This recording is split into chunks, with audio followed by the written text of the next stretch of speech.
persons, each of mass m, are standing at the two extremes of a railroad car of mass m resting on a smooth track. The person on the left jumps to the left with a horizontal speed v with respect to the state of the car before the jump. It is like this. Thereafter, the person jumps to the right again with the same horizontal speed u with respect to the state of the car before his jump. So it is going to jump like this.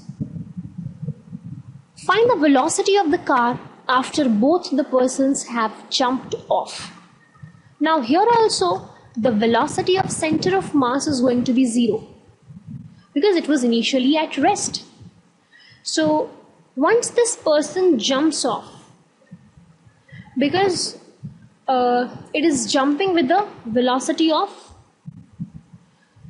they are saying same horizontal speed, so this speed are basically given u in both the cases.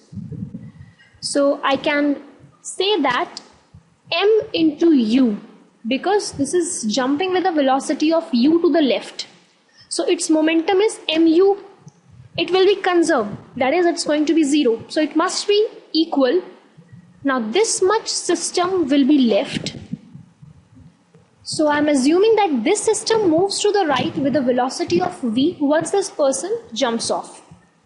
So then I can write it as m plus m system moves with the velocity of v. This actually gives me the value of this v to be mu upon m plus n. Now this whole of the system is moving to the right with this much velocity.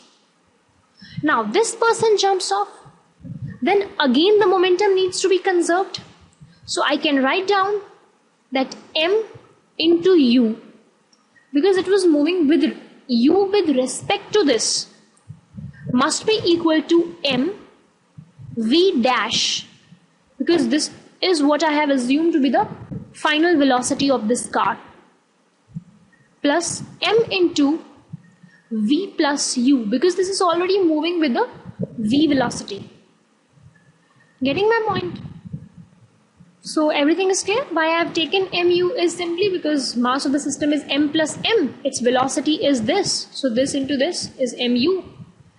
And after the person jumps off, then the capital M will be having the velocity v dash, and the small m will be having u plus v, because it was already moving with the velocity v. So I can calculate mv dash from here to be mu minus this, that is minus mv, and that is actually minus m square u over m plus m, because we are having the v value to be this. So simply I can calculate v dash to be minus m square u into capital M into m plus m. So this is actually the final velocity of the car after both the persons have jumped off.